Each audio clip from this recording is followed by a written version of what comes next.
के साथ बुलेटिन की शुरुआत करने जा रहे हैं। महाराष्ट्र कांग्रेस के अध्यक्ष नाना पटोले ने एक बयान दिया जिसके बाद सियासी घमासान मचा हुआ है। भारतीय जनता पार्टी के बड़े नेता लगातार नाना पटोले पर हमलावर हैं और नाना पटोले इस मामले को गर्माता देख जब सफाई देते हैं तो सफाई भी वो बेतुकी देते हैं। नाना पटोले के बयान पर बीजेपी ने कार्रवाई की मांग की है। बीजेपी ने कहा कि कांग्रेस इसको लेकर माफी मांगे। नाना पटोले भंडारा जिले के कार्यकर्ताओं को संबोधित कर रहे थे। यहां पर नाना पटोले ने जो कहा उस पर बीजेपी कांग्रेस पर निशाना साध रही है। पहले आप सुनिए नाना पटोले का वो बयान जिस पर बवाल मचा है। सांगतो मी का भांडतो, मी आता गेल्या 30 वर्षात राजकारणात लोक 5 वर्षामध्ये आपल्या एका पिढीचा उद्धार करून टाकते हे नेते लोक। त्या एवढ्या साऱ्या शाळा कॉलेज हे करून आपल्या एका 2 पिढीचा उद्धार करून टाकते। मी एवढ्या वर्षाच्या राजकारणात एक शाळा नाही घेतली, एक ठेकेदारी नाही केली। लोकांना वाटतं जो आला त्याला मदत करतो म्हणून मी मोदीला मारू शकतो, त्याला शिवा देऊ शकतो। मोदी म्हणून माझ्या विरोधात प्रचाराला म्हणजे प्रामाणिक एक लीडरशिप तुमच्या इथं आहे तर त्याला हे सगळे मिळून पैसे वाढले आपली रणनीती करून याला चक्रव्यूहात फसवत असतील नाना पटोले तर तुमच्या। तो नाना पटोले के बयान पर बीजेपी हमलावर है, कांग्रेस से सवाल कर रही है, माफी की मांग कर रही है। विवाद बढ़ा तो नाना पटोले ने सफाई दी लेकिन वो भी बेतुकी सफाई थी। सुनिए। हमारे परिसर में एक गांव गुंड है और वहाँ के लोग मेरे को कंप्लेंट कर रहे थे। उस गुंड के बारे में मैं बात कर रहा था। उसका भी नाम मोदी है और जो बीजेपी जिस तरह से आतंडो कर रही है उसका कोई इस विषय से कोई अर्थ नहीं है। जो लोग मनमोहन सिंह साहब को प्रधानमंत्री रहते हुए चोर बोल सकते हैं, हमें पता है प्रधानमंत्री पद की क्या गरिमा होती है। वो देश के प्रधानमंत्री होते। मैं नरेंद्र मोदी देश के प्रधानमंत्री के बारे में वो वक्तव्य नहीं किया हूँ और गांव गुंड के बारे में मैंने किया हूँ। अगर गांव गुंड का बीजेपी समर्थन करती है तो उनका इशू है। अब आपको दिखाते हैं बीजेपी किस तरह नाना पटोले पर, कांग्रेस पार्टी पर हमलावर है। कैसे संबित पात्रा से लेकर केंद्रीय मंत्री नितिन गडकरी ने ट्वीट कर हमला बोला है। नितिन गडकरी का सबसे पहले आपको ट्वीट मैं दिखा देती हूं, आपके टेलीविजन स्क्रीन पर है। महाराष्ट्र कांग्रेस अध्यक्ष नाना पटोले द्वारा प्रधानमंत्री के खिलाफ इस्तेमाल की गई भाषा आपत्तिजनक और निंदनीय है। मैं पुलिस प्रशासन से अनुरोध करता हूं कि पटोले के खिलाफ अपराध दर्ज कर उन्हें गिरफ्तार किया जाए, अपराध का मामला दर्ज कर उनकी गिरफ्तारी हो। नितिन गडकरी ने ये ट्वीट पर लिखा है और नाना पटोले पर पलटवार किया है उनके बयान पर। वहीं पूर्व सीएम देवेंद्र फडणवीस का ट्वीट आप देख लीजिए। नाना पटोले के बयान पर उन्होंने भी अटैक किया। कांग्रेस को अब राजनीतिक दल कहा जाए फिर आतंक फैलाने वाला संगठन। किसी जमाने में स्वतंत्रता आंदोलन में शामिल रही कांग्रेस पार्टी इतना नीचे गिर गई है कि सत्ता पाने के लिए कुछ भी कर और कह सकती है।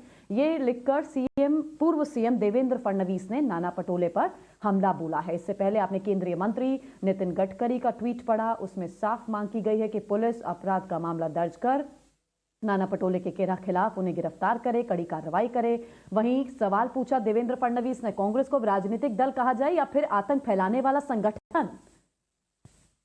किसी जमाने में स्वतंत्रता आंदोलन में शामिल रही कांग्रेस पार्टी इतना नीचे गिर गई है कि सत्ता पाने के लिए कुछ भी कह सकती है और कुछ भी कर सकती है। ये ट्वीट कर देवेंद्र फडणवीस ने हमला बोला है नाना पटोले पर। बीजेपी प्रवक्ता संबित पात्रा ने भी नाना पटोले के बयान को लेकर कांग्रेस पार्टी पर निशाना साधा। उन्होंने ट्वीट में लिखा, देश के प्रधानमंत्री के प्रति कांग्रेसियों की इतनी नफरत कि प्रधानमंत्री को मारने तक की बात की जा रही है। संबित पात्रा बीजेपी के प्रवक्ता हैं, उन्होंने भी ट्वीट करके हमला बोला है। बीजेपी के नेता राम कदम हमारे साथ जुड़ गए। राम कदम जी, नाना पटोले की भाषा और जब विवाद बढ़ता देखा नाना पटोले ने तो सफाई दी और कहा कि मोदी नाम के लोग तो वहां पर बहुत सारे मौजूद थे, मैंने तो उनके लिए कहा था, मैंने प्रधानमंत्री को थोड़ी कहा, मैं तो उनके पद की गरिमा का ख्याल रखता हूं।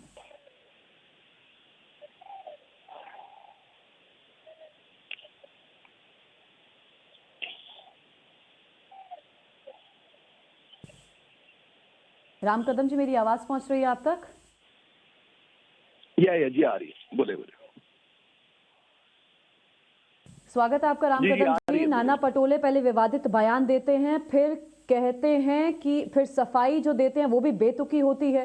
कहते हैं कि प्रधानमंत्री की गरिमा का तो ख्याल हम सबको है, वहां तो मोदी के नाम की और भी लोग मौजूद थे तो मैंने उनके लिए कहा था। देखिएगा कि जिस प्रकार से पूरे देश में कांग्रेस की सोच है, हमने पंजाब में भी देखा कि पंजाब के मुख्यमंत्री का किस प्रकार का उनका बर्ताव रहा। उन्होंने आदरणीय प्रधानमंत्री मोदी जी की जान को खतरा पहुंचे, उनकी सारी सुरक्षा में किस प्रकार से खामियां सरकार की ओर से पाई गई, ये हमने इसके पूर्व भी देखा है। और महाराष्ट्र के कांग्रेस के प्रांत अध्यक्ष का भी बयान ये पूरी तरह से दुर्भाग्यपूर्ण है। जब किसी व्यक्ति को हम जीत नहीं सकते, उस व्यक्ति को हम हरा नहीं सकते, यह जब कांग्रेसियों को पता चल गया है तो ये पूरी तरह से कहीं ना कहीं आदरणीय प्रधानमंत्री जी के जान पर ये सारे लोग उतरे हैं। और इनकी मजबूरी रही कांग्रेस के प्रांत अध्यक्ष की बोलना कि मैं आदरणीय मोदी जी के बारे में नहीं कह रहा हूँ, अन्य किसी व्यक्ति के बारे में कह रहा हूँ। अब हमारा सवाल ये है, अन्य किसी व्यक्ति के बारे में भी ऐसा आप क्यों कहें कि आप उसको मार सकते हो? क्या कांग्रेस के प्रांत अध्यक्ष होकर के किसी को मार सकते हो? किसी को भी धमका सकते हो? यानी कांग्रेस का कोई नेता किसी भी, यदि मोदी जी के बारे में कह रहे आदरणीय तो सरासर गलत है, पर किसी आम इंसान के बारे में भी कह रहे हैं, ये उनकी सफाई कितनी उचित है? कतई उचित नहीं है। तुम यदि किसी ओहदे पे बैठे हो तो लोगों के सेवा के लिए बैठे हो। नहीं राम कदम जी, जैसे नाना पटोले कहते हैं कि शरारती लोगों ने बातचीत रिकॉर्ड की, गलत तरीके से सोशल मीडिया पर डाल दी, तो आपकी सरकार है, अब तक तो कार्रवाई हो जानी चाहिए थी। छवि तो आपकी खराब हो रही है। अगर आपकी बात सही है तो आप कार्रवाई अभी तक आपने क्यों नहीं करी? सरकार तो महाराष्ट्र में उनकी है, हमारी क्या है? सरकार तो ये 3 दलों की वसूली सरकार है, कार्रवाई तो उन्होंने करनी है। हमारे कई सारे कार्यकर्ता इस बात को लेकर के, शिकायत को लेकर पुलिस थाने पहुंचे। पुलिस थाने उन्होंने एनसी तक नहीं ली, नॉन कॉग्निजेबल ऑफेंस तक नहीं लिया, क्योंकि कहा गया कि ये ऊपर से कहा गया कि कोई शिकायत नहीं ली जाए। हमारा केवल मात्र इतना ही सवाल है, यदि वह व्यक्ति कोई अन्य व्यक्ति है तो अन्य व्यक्ति को भी मारने का ठेका या उसको गाली देने का ठेका कांग्रेसियों को किसने दिया? बहुत बहुत शुक्रिया राम कदम जी हमारे साथ जुड़ने के लिए। तो भी बीजेपी लगातार हमलावर है और मांग कर रहे हैं कि कांग्रेस पार्टी के नेता नाना पटोले माफी मांगे, कांग्रेस पार्टी उनके इस बयान पर माफी मांगे। राम कदम बीजेपी के नेता हमारे साथ जुड़े थे। अगली खबर का हम रुख करते हैं। पंजाब में देखिए अब वोटिंग के लिए